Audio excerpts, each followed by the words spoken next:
Subscribe now and press the bell icon. Never miss an update. Good morning students and welcome back to our channel RK Sharma AHDP classes. तो कैसे हैं आप सभी लोग? उम्मीद करती हूँ आप सभी लोग अच्छे होंगे, अपने अपने घरों पर पढ़ाई कर रहे होंगे और साथ ही साथ हमारे जो क्वेश्चन आंसर की सीरीज़ है उनके क्वेश्चंस को भी आप अच्छे से पढ़ रहे होंगे। तो स्टूडेंट्स, जैसा कि आप सभी को पता है कि AHDP एंड LSA के अंदर जो क्वेश्चन आंसर की जो सीरीज चला रखी है हमने, उसके आज जेनेटिक्स में 4th चैप्टर है जिसका नाम है सेल डिवीज़न। जैसे कि यह सब्जेक्ट जो है जेनेटिक्स वह फर्स्ट ईयर की सब्जेक्ट है। इसके अंदर जो आपको क्वेश्चन आंसर दिए जा रहे हैं वो आपको बुक से दिए जा रहे हैं, सारी डिटेल्स के अकॉर्डिंग। पूरा ध्यान रखा जा रहा है कि किसी प्रकार कोई मिसप्रिंटिंग ना हो। तो उसके लिए स्टूडेंट्स आप कंटिन्यू इसको देखते रहें वीडियोस को और हमारे चैनल को ज़्यादा से ज़्यादा लाइक शेयर एंड सब्सक्राइब करते रहें। तो स्टूडेंट्स, आज हम स्टार्ट करते हैं हमारा जो चैप्टर है जेनेटिक्स का, सेल डिवीज़न। सेल डिवीज़न सभी को पता है, कोशिका में होने वाला जो विभाजन होता है वह सेल डिवीज़न कहलाता है। अब सेल डिवीज़न से संबंधित कुछ क्वेश्चंस हैं, उसके बारे में हम अध्ययन करेंगे। तो आज का सबसे पहला क्वेश्चन है कि असूत्री विभाजन की खोज की। जो असूत्री विभाजन होता है यानी कि वह विभाजन जो सरल आद्य प्रकार का होता है, मुख्य रूप से किस में होता है असूत्री विभाजन? यह होता है प्रोकैरियोटिक कोशिकाओं में, जैसे कि जीवाणु, माइकोप्लाज्मा, साइनोबैक्टीरिया, यीस्ट इत्यादि में जो होने वाला विभाजन होता है वह क्या होता है? असूत्री विभाजन होता है। और इस असूत्री विभाजन की जो खोज की थी वह रीमे नामक वैज्ञानिक ने की थी। तो असूत्री विभाजन की खोज रीमे नामक वैज्ञानिक ने की थी।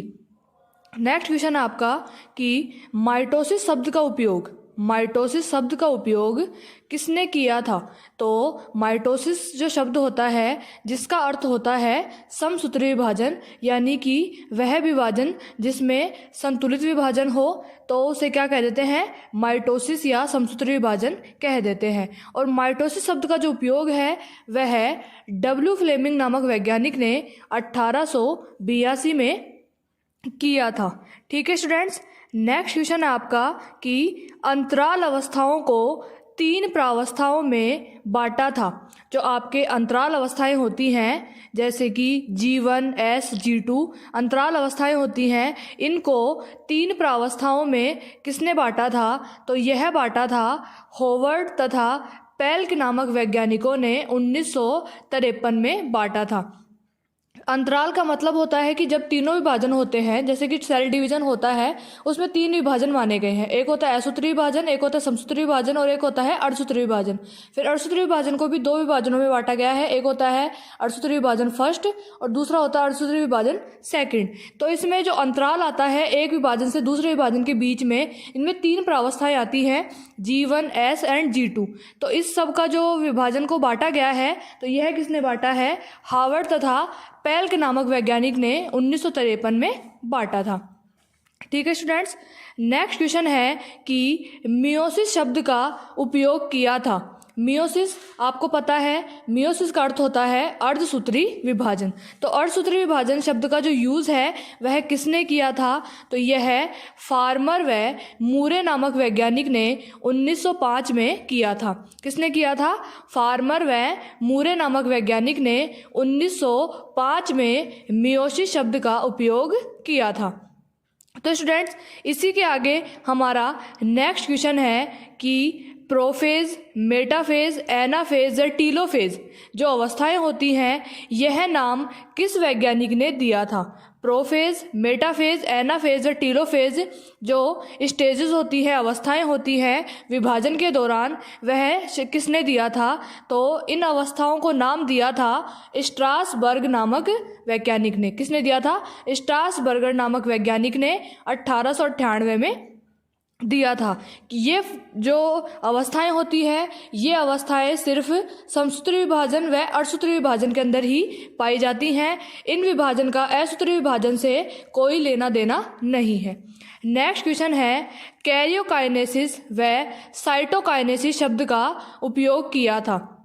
तो कैरियोकाइनेसिस का मतलब होता है केंद्रक का विभाजन और साइटोकाइनेसिस का मतलब होता है कोशिका द्रव्य या साइटोप्लाज्म का जो विभाजन होता है वह क्या कहलाता है, साइटोकाइनेसिस। तो इन दोनों शब्दों का जो उपयोग है वह किसने किया था, तो कैरियोकाइनेसिस व साइटोकाइनेसिस शब्द का जो उपयोग किया था श्लीचर व वाइटमैन नामक वैज्ञानिकों ने किया था।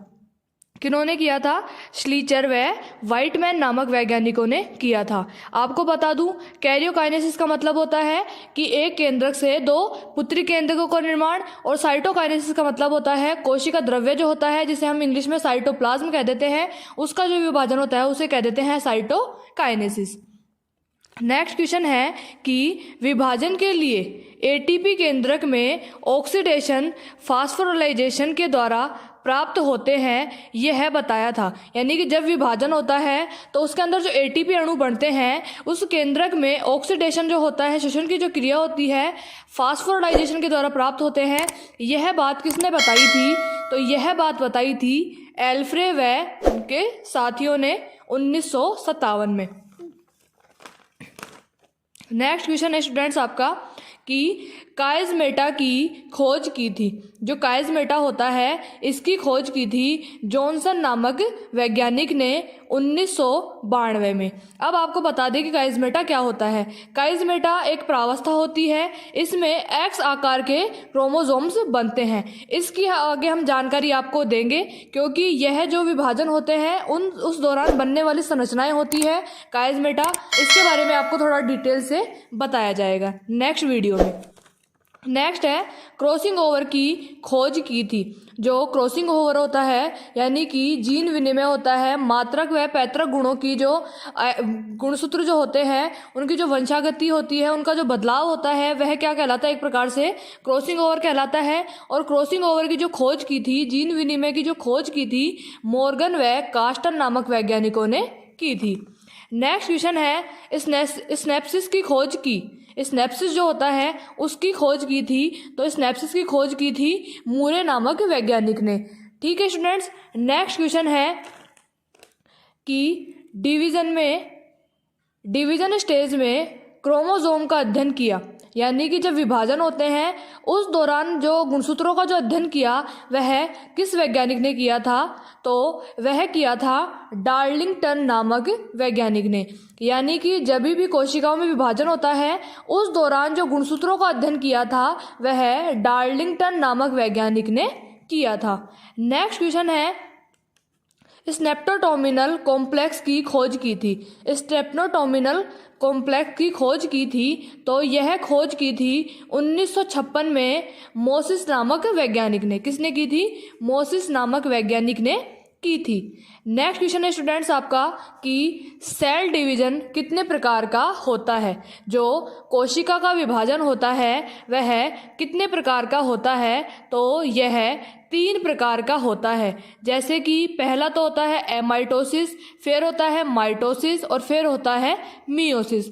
एमाइटोसिस का मतलब असूत्री विभाजन, माइटोसिस का मतलब होता है समसूत्री विभाजन और मियोसिस का मतलब होता है अर्धसूत्री विभाजन। अब एमाइटोसिस जो होता है वह किसमें होता है, जीवाणुओं में, साइनोबैक्टीरिया में, माइकोप्लाज्मा में, यीस्ट में, इन सब में जो विभाजन होता है वो तो होता है एमाइटोसिस।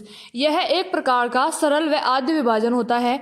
दूसरा होता है माइटोसिस। माइटोसिस का मतलब होता है समसूत्री विभाजन, या एक प्रकार से जिसे हम कह सकते हैं संतुलित जो विभाजन होता है पूर्ण रूप से वह होता है माइटोसिस।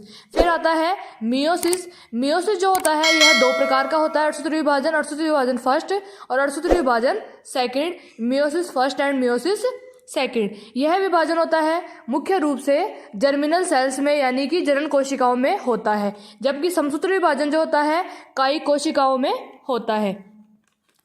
नेक्स्ट क्वेश्चन है आपका कि प्रोकैरियोटिक कोशिकाओं जैसे कि जीवाणु, माइकोप्लाज्मा, नीलहरी शैवाल तथा यीस्ट सेल्स में होने वाला विभाजन है। तो जैसा कि मैंने आप लोगों को बताया था कि जो प्रोकैरियोटिक सेल्स होती हैं वो मुख्य रूप से किन में पाई जाती हैं, जीवाणुओं में, माइकोप्लाज्मा में, नीलहरित शैवाल में तथा यीस्ट सेल्स में पाई जाती हैं। और इनमें जो होने वाला विभाजन होता है वह होता है एमाइटोसिस। एमाइटोसिस का मतलब होता है असूत्री विभाजन। नेक्स्ट क्वेश्चन है कि इसमें थोड़ा सा मैं आपको बता दूं कि एमाइटोसिस में जैसे कि आपको मैंने बताया है कि एक प्रकार से यह है सरल एवं आद्य प्रकार का विभाजन होता है और यह किनमें होता है, प्रोकैरियोटिक सेल्स में होता है। यह जीवाणु, माइकोप्लाज्मा, नीलहरित शैवाल तथा यीस्ट सेल्स में होता है। इसे क्या कह देते हैं, एक प्रकार से डायरेक्ट सेल डिवीजन भी कह देते हैं या सरल एवं आद्य प्रकार का डिवीजन भी कह देते हैं। यानी कि यह है एक कोशिका में जो सीधा विभाजन होता है कि एक कोशिकाओं से सीधे ही दो कोशिकाओं का निर्माण होगा, सीधे मात्र कोशिकाओं से पुत्री कोशिकाओं का निर्माण होगा, वह हो जाता है आपका एमाइटोसिस यानी कि direct cell division. Next question है कि असूत्री विभाजन कितने प्रकार का होता है। जैसा कि अब एमाइटोसिस जो हो गया, अब उसके एमाइटोसिस के विभाजन का प्रकार पूछा जा रहा है कि एमाइटोसिस में जो डिवीजन होता है वह कितने प्रकार का होता है। तो एमाइटोसिस में डिवीजन जो होता है वह दो प्रकार का होता है। एक तो होता है बाय फिजन, एक और दूसरा होता है बाय बिंडिंग। तो एक तो होता है, हिंदी में हम कह रहे हैं इसको कि विखंडन के द्वारा, और एक होता है मुकुलन के द्वारा। तो विखंडन के द्वारा जो विभाजन होता है एमाइटोसिस का वह तो होता है बैक्टीरिया में, माइकोप्लाज्मा में, साइनोबैक्टीरिया में इत्यादि में। लेकिन जो मुकुलन के द्वारा जो विभाजन होता है वह मुख्य रूप से किस में होता है, यीस्ट में होता है। मुकुलन के द्वारा जो विभाजन होता है वह यीस्ट में होता है। नेक्स्ट है आपका क्वेश्चन कि किस विभाजन में मात्र कोशिका से सीधे ही दो पुत्री कोशिकाओं का निर्माण होता है।